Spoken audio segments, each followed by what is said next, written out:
پھر میرے ہاتھ میں کتاب صحیح بخاری جلد نمبر 9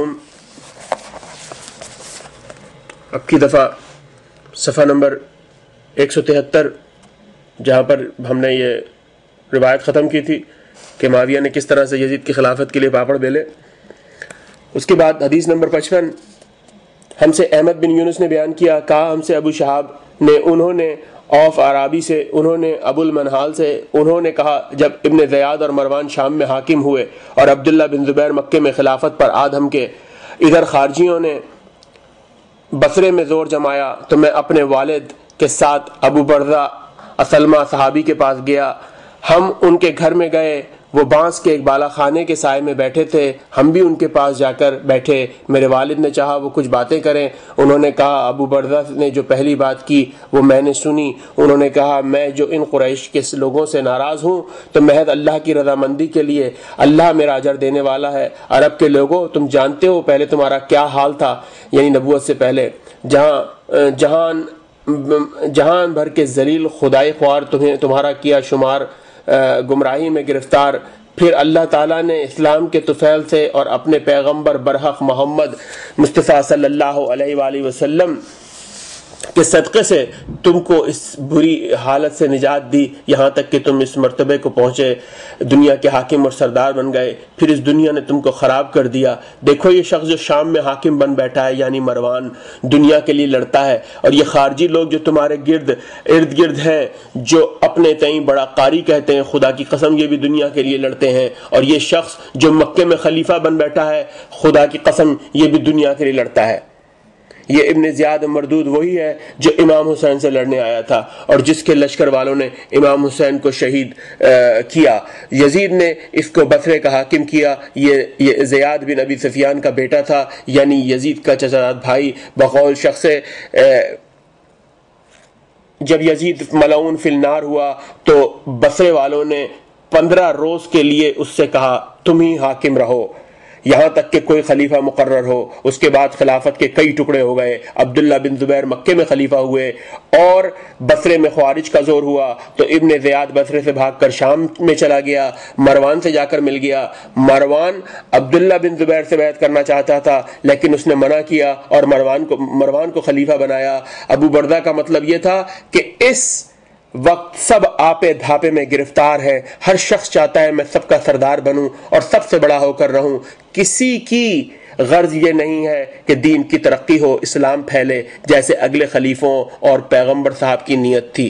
باپ کا مطلب اس سے یہ نکلا کہ مروان یا خوارج یا عبداللہ بن زبیر لوگوں سے تو یہ کہتے تھے کہ ہم دین کے لیے لڑتے ہیں، در پردہ طلب دنیا کی نیت تھی، تو جیسا لوگوں کے سامنے کہتے تھے اس کے خلاف نیت رکھتے تھے. اب آپ خود سوچئے اور اس پر غور کیجئے ان چیزوں پر. اب میں آپ کے سامنے مزید دوسری آپ کو روایت پیش کرتا ہوں. اب آئیے آپ کے سامنے یہ صحیح بخاری پھر جلد نمبر 4 میں، شاید پڑھی نہ جا رہی ہو یہاں پر.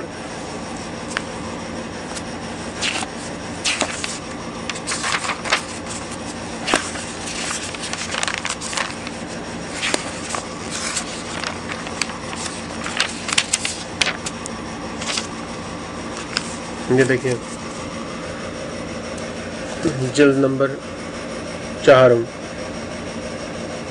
صحیح بخاری. اب آئیے اس صحیح بخاری کی ہم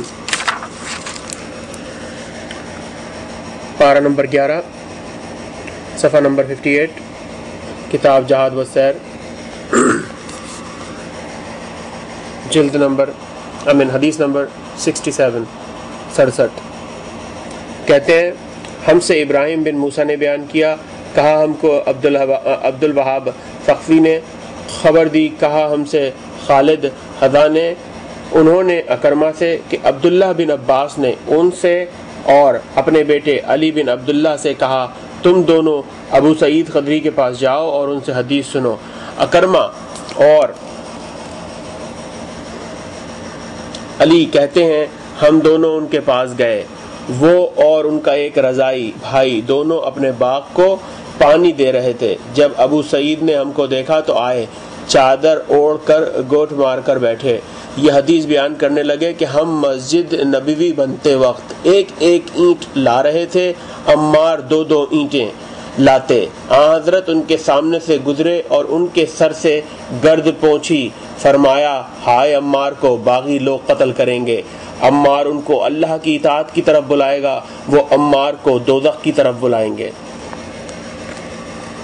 ابھی آپ کے سامنے مزید پروف کیے جائیں گے کہ حضرت عمار یاسر کی شہادت کس مقام پر پیش آئی۔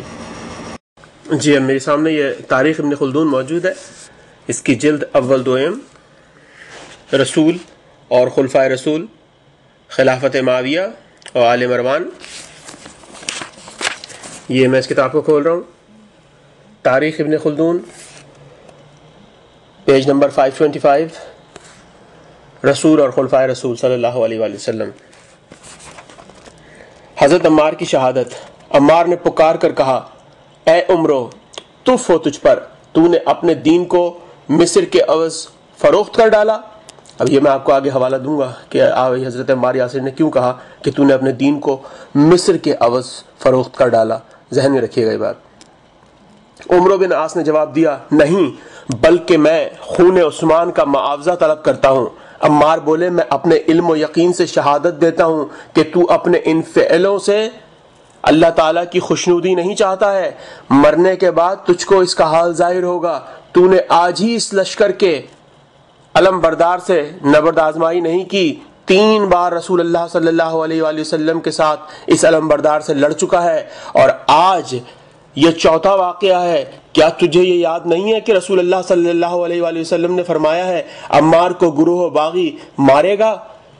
عمرو بن عاص نے کچھ جواب نہ دیا۔ عمار لڑتے لڑتے شہید ہو گئے۔ امیر المومنین علی اور ان کے 7 قبائل ربیعہ اور مضر اور حمدان نے متفق ہو کر حملہ کیا، جس سے لشکر شام کی صف الٹ گئی، کشتوں کے پشتے لگ گئے۔